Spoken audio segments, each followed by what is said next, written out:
નમસ્કાર વિદ્યાર્થી મિત્રો, તમારું ખૂબ ખૂબ સ્વાગત છે મારી આ ચેનલ સ્ટડી વિથ નેન્સીમાં. જો હજી સુધી તમે મારી આ ચેનલને સબસ્ક્રાઈબ ના કરી હોય તો જલ્દીથી સબસ્ક્રાઈબ કરજો. આજે આપણે પ્રકરણ નંબર 4 સાદા સમીકરણ સ્વાધ્યાય 4.3નો પ્રશ્ન નંબર 1 જોઈશું. તો જુઓ, અહીં આપણને પ્રશ્ન નંબર 1 આપેલો છે કે આપેલી પરિસ્થિતિ મુજબ સમીકરણ રચી તે ઉકેલો અને અજ્ઞાત સંખ્યા શોધો. એટલે કે અહીં આપણને પરિસ્થિતિ આપેલી છે, એના ઉપરથી આપણે સમીકરણ બનાવવાનું છે અને પછી તેનો ઉકેલ મેળવવાનો છે. ઉકેલ મેળવીએ ત્યારે આપણને સંખ્યા મળે, અજ્ઞાત સંખ્યા કે જે આપણને જ્ઞાત નથી, ખબર નથી એવી સંખ્યા આપણને મળશે. તો જુઓ, આપણે ઉકેલ શોધવાનો છે, અજ્ઞાત સંખ્યા શોધે એટલે આપણે ઉકેલ જ શોધવાનો, એમ જ તમારે સમજવાનું કે સમીકરણ બનાવવાનું પછી ઉકેલ શોધવાનો છે. તો જુઓ, અહીંયા પહેલી પરિસ્થિતિ પહેલું આપેલું છે કે સંખ્યાના 8 ગણામાં 4 ઉમેરતા તમને 60 મળે છે. તો જ્યારે પણ આપણે સમીકરણ બનાવવાનું હોય ત્યારે કોઈ પણ એક ચલ ધારી લેવાનું. એટલે કે આપણે માની લ્યો x ચલ ધાર્યું તો લખવાનું કે ધારો કે તે સંખ્યા બરાબર, અહીંયા શું લખ્યું છે? સંખ્યાના. એટલે કે ધારો કે તે સંખ્યા કઈ છે? x છે. એટલે અહીંયા આપણને જો પેલું શું આપેલું હતું કે સંખ્યાના 8 ગણામાં 4 ઉમેરતા તમને 60 મળે છે. કે કોઈ સંખ્યા છે એના 8 ગણા છે, એમાં આપણે 4 ઉમેરીએ તો આપણને 60 જવાબ મળે છે. તો તે સંખ્યા કઈ? તો આપણે એ સંખ્યાને x ધારી લેવાનું કે ધારો કે તે સંખ્યા બરાબર x.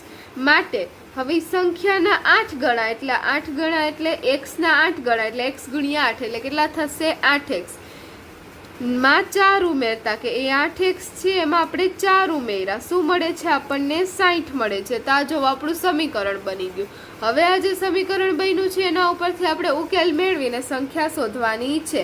તો 8x વત્તા 4 બરાબર 60. તો હવે આપણે x ની કિંમત શોધવી છે તો શું કરવાનું? અહીંયા જે બીજા બધા સંખ્યા છે એને બીજી બાજુ લઈ જવાની. તો x અહીંયા 8x ના 8x લઈ જશું, પહેલા જે માઇન વત્તા 4 છે એને બીજી બાજુ લઈ જશો એટલે શું થઈ જશે? 60 માઇનસ 4. અહીંથી બીજી બાજુ જાય, એક બાજુથી બરાબરની નિશાનીની બીજી બાજુ જાય એટલે વત્તા હોય તો ઓછા, સરવાળો હોય તો બાદબાકી થાય, બાદબાકી હોય તો સરવાળો થાય, ગુણાકાર હોય તો ભાગાકાર થાય ને ભાગાકાર હોય તો ગુણાકાર થાય. ઊંધું બદલી જાય, આપણે ધ્યાન રાખવાનું છે. માટે 8x બરાબર કેટલા આવશે? 60 માંથી 4 જાય એટલે 56. તો 8x બરાબર 56 માટે x બરાબર, હવે 8 અને x ગુણાકારમાં છે, 8 બીજી બાજુ આવશે એટલે ક્યાં વહી જશે? ભાગાકારમાં. એટલે નીચે, અહીં ઉપર હતા એટલે અહીં ક્યાં આવશે? નીચે આવશે. માટે x બરાબર કેટલા થશે? 56 ભાગ્યા 7. તો કે 56 ભાગ્યા 8 તો કેટલા થાય? 7. 7 8 ને 56, 7 8 56 એટલે 56 કટ થઈ જાય, 8 8 કટ થઈ જાય એટલે x ની કિંમત કેટલી મળશે? 7. તો આપણો ઉકેલ થઈ ગયો. તો તે સંખ્યા આપણને કેટલી મળશે? 7 મળશે. તમારે લખવું હોય તો લખી દેવાય. માટે તે સંખ્યા 7 થશે. તો જો આપણે પહેલાનો ઉકેલ આવ્યો, હવે એના પછી બીજું આપેલું છે કે સંખ્યાના 1/5 ભાગમાંથી 4 બાદ કરતા 3 મળે છે. કે કોઈ સંખ્યા છે એનો 1/5 ભાગ એટલે કે એનો 1/5 ભાગ માંથી આપણે 4 બાદ કરીએ તો 3 મળે. તો આમાં પણ આપણે સંખ્યા ધારી લેવાની કે ધારો કે તે સંખ્યા બરાબર શું છે? એમ છે. કે ધારો કે તે સંખ્યા કઈ થઈ ગઈ? એમ થઈ ગઈ. તો હવે એના તે સંખ્યાના 1/5, 1/5 એટલે 1/5. એટલે અહીંયા ઉપર 1 ના લખો, એમના છેદમાં 5 લખો તો પણ ચાલે. કાંઈ એમના છેદમાં 5 ઉપર 1 છે, માની લઈ તમે ગુણ્યા 1 લખી દો. 1/5 1/5 કે સંખ્યાના 1/5 એટલે 1/5 એટલે એમ ગુણ્યા 1 એટલે કેટલા થાય? એમ જ થાય. કોઈ પણ સંખ્યાને 1 સાથે ગુણીએ એટલે એની એ જ સંખ્યા આવે. એટલે એમના છેદમાં 5 લખ્યો હોય તો પણ ચાલે. કે એ કોઈ પણ સંખ્યાના 1/5 એટલે એના 5મા ભાગમાંથી, એટલે એમના છેદમાં 5 ભાગમાંથી 4 બાદ કરતા એમાંથી આપણે 4 બાદ કર્યા તો અહીંયા આપણને શું મળશે? 3 મળે છે બરાબર 3. માટે એમ ના છેદમાં 5, અહીં તમે એમના છેદમાં 5 સીધા લખી દેશો તો પણ ચાલશે. મેં સમજાવવા માટે ગુણ્યા 1 લખ્યા છે તો એમના છેદમાં 5 બરાબર હવે છે -4 છે બીજી બાજુ લઈ જાય એટલે શું થઈ જશે +4 એટલે બરાબર 3 + 4 માટે એમના છેદમાં 5 બરાબર 7 હવે અહીં આપણે એમની કિંમત શોધવી છે એટલે છેદમાં 5 છે અને બીજી બાજુ લઈ જાય એટલે એમ બરાબર શું થઈ જશે 7 × 5 અહીંયા ભાગાકારમાં હતા છેદમાં હતા બીજી બાજુ આવશે એટલે શું થઈ જશે ગુણાકાર માટે એમ બરાબર આપણને કેટલા મળશે 35 મળશે એટલે તે સંખ્યા કઈ થશે 35 થશે તો તે સંખ્યા 35 થશે તો આ જોવો આપણા બીજાનો જવાબ આવ્યો હવે આપણને ત્રીજું આપેલું છે કે જો હું કોઈ સંખ્યાનો 3/4 ભાગ લઈ તેમાં 3 ઉમેરું છું તો મને 21 મળે છે કે કોઈ સંખ્યા છે તે કોઈ સંખ્યાનો 3/4 ભાગ લઈએ અને એમાં આપણે 3 ઉમેરીએ એટલે +3 કરીએ તો 21 મળે છે તો પહેલા તો આપણે સંખ્યા ધારી લેવાની કે ધારો કે તે સંખ્યા બરાબર શું છે f છે તે સંખ્યા બરાબર f તો હવે આપણને એને શું કીધું છે તે કોઈ સંખ્યાનો 3/4 એટલે 3/4 અને 3/4 કહેવાય ને તે સંખ્યાનો એટલે f નો 3/4 એટલે 3/4f લખાય અને f નો 3/4 એટલે 3/4f 3f/4 લખો તો પણ ચાલે હવે પછી તે છે એમાં આપણે તેના 3/4 ભાગમાં 3 ઉમેરીએ એટલે +3 જવાબ શું મળે 21 તો આપણું સમીકરણ થઈ ગયું હવે સમીકરણને ઉકેલવું છે તો પહેલા શું કરવાના છે સરવાળો છે અને બીજી બાજુ લઈ જવાના એટલે બાદબાકી થઈ જશે એટલે 3/4f બરાબર 21 - 3 માટે 3/4f બરાબર કેટલા થશે 21 માંથી 3 જાય એટલે 18 વધે એટલે બરાબર 18 માટે હવે જુઓ 3/4f છે તો હવે 3 અને 4 ને તમે બંનેને એક સાથે લઈ જાઓ તો પણ ચાલે અને અલગ અલગ લઈ જાઓ તો પણ ચાલે કે આ 4 છે અને પહેલાં ઉપર લઈ જાઓ ને 18 × 4 કરો અને પછી જે જવાબ આવે એને 3 સાથે ભાગાકાર કરો તો પણ ચાલે અને તમારે ફટાફટ ગણવું છે તો તમે આમ પણ કરી શકો કે 3/4 છે તો એ બંનેને જ એક સાથે લઈ જાઓ બીજી બાજુ મેં એક ગુણાકારમાં છે એક ભાગાકારમાં છે એટલે f બરાબર શું થઈ જશે 18/3 × 4 આ 4 નીચે હતા એ ઉપર આવી ગયા ગુણાકારમાં ના 3 ઉપર હતા એ નીચે આવી ગયા ભાગાકારમાં છે ગુણાકારમાં હતું એ ભાગાકારમાં આવી ગયું ને ભાગાકારમાં હતું એ ગુણાકારમાં આવી ગયું એટલે 3/4 નું 4/3 થઈ ગયું માટે f બરાબર તો જો તમે આમ કરો તો તમને સરળ પડે છે ગુડાડવામાં 3 × 6 ને 18 એટલે ઉપર કેટલા આવ્યા 6 ચોક 24 એટલે આપણને કઈ મળી જશે તે સંખ્યા 24 મળશે માટે તે સંખ્યા 24 થશે તા જોવો આપણે ત્રીજાનો જવાબ આવ્યો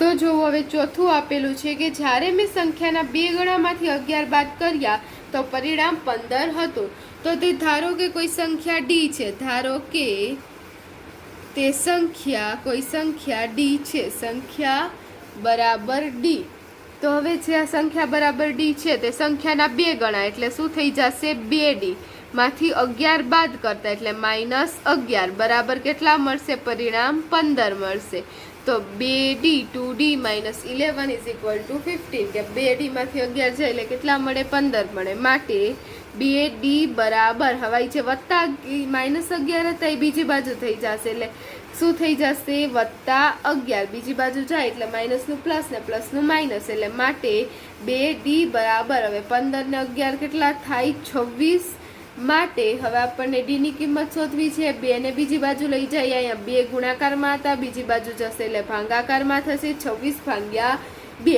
તો 13 દુ 26 થાય એટલે માટે આપણને d ની કિંમત કેટલી મળશે 3 મળશે તો જુઓ d ની કિંમત 13 મળી ગઈ તો માટે આપણે શું લખશું કે તે સંખ્યા કઈ મળશે તે સંખ્યા 13 છે તો આ જોવો આપણા ચોથા દાખલાનો જવાબ આવ્યો હવે આપણે પાંચમો દાખલો જોઈએ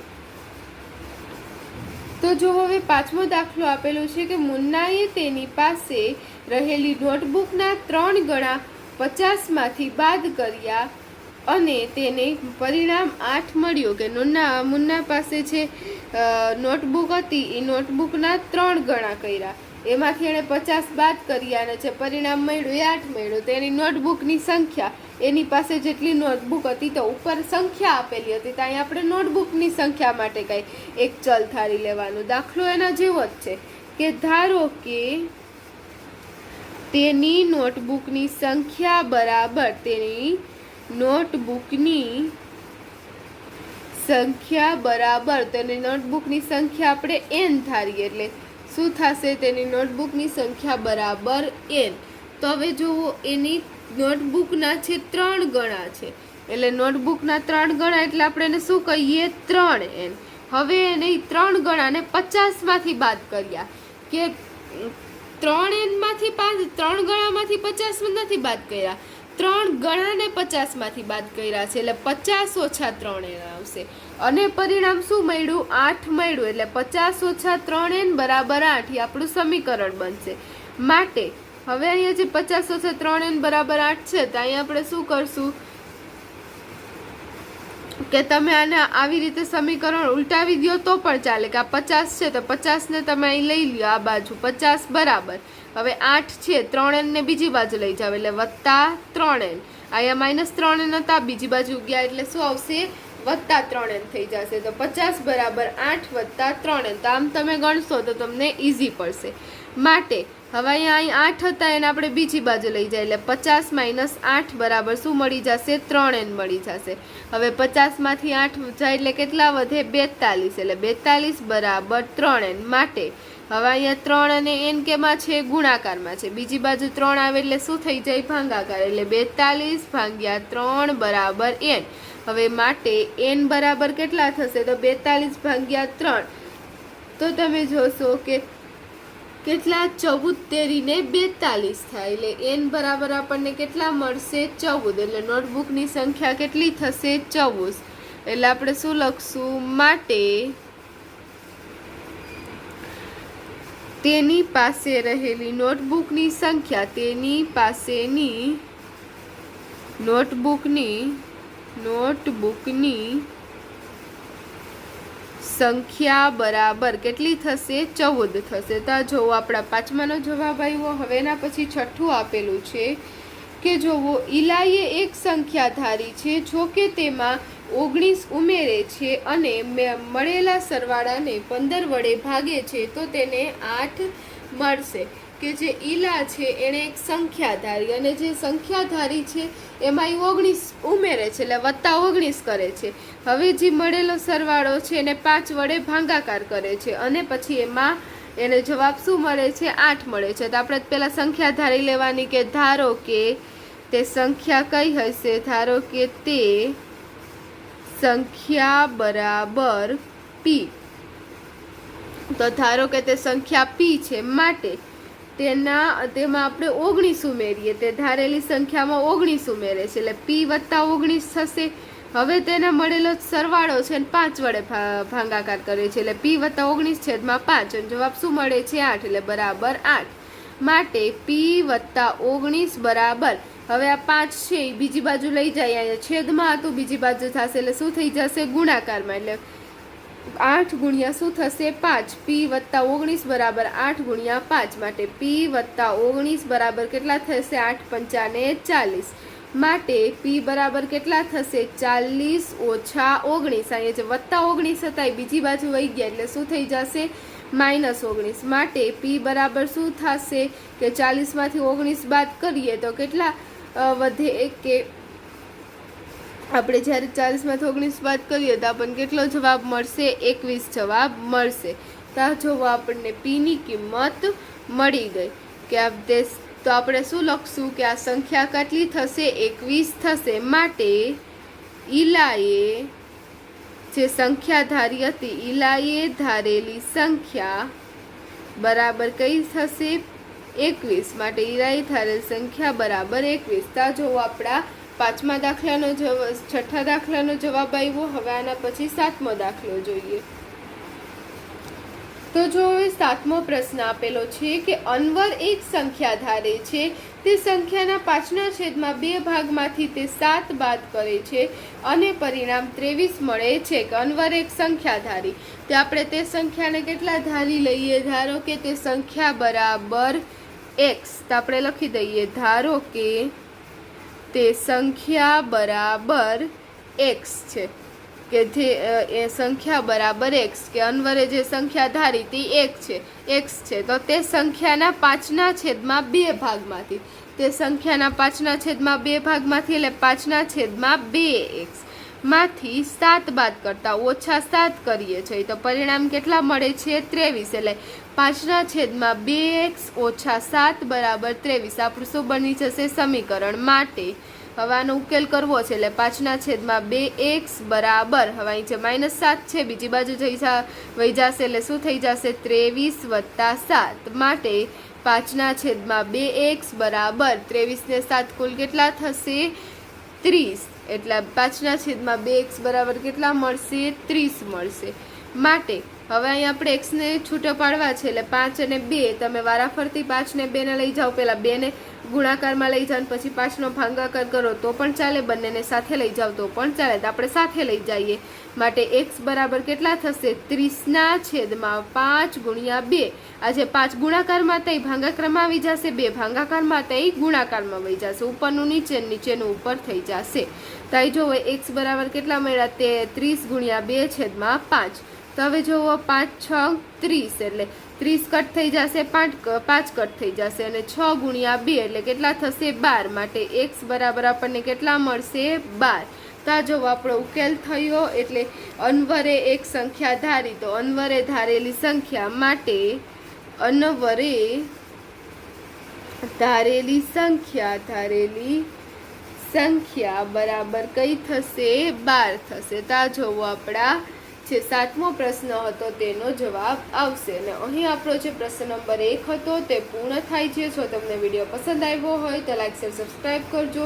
જો હજી સુધી તમે મારી આ ચેનલને સબસ્ક્રાઈબ ના કરી હોય તો જલ્દીથી સબસ્ક્રાઈબ કરજો જેથી તમને મારા બધા જ વિડીયો સૌથી પહેલાં મળી રહે. Thanks for watching.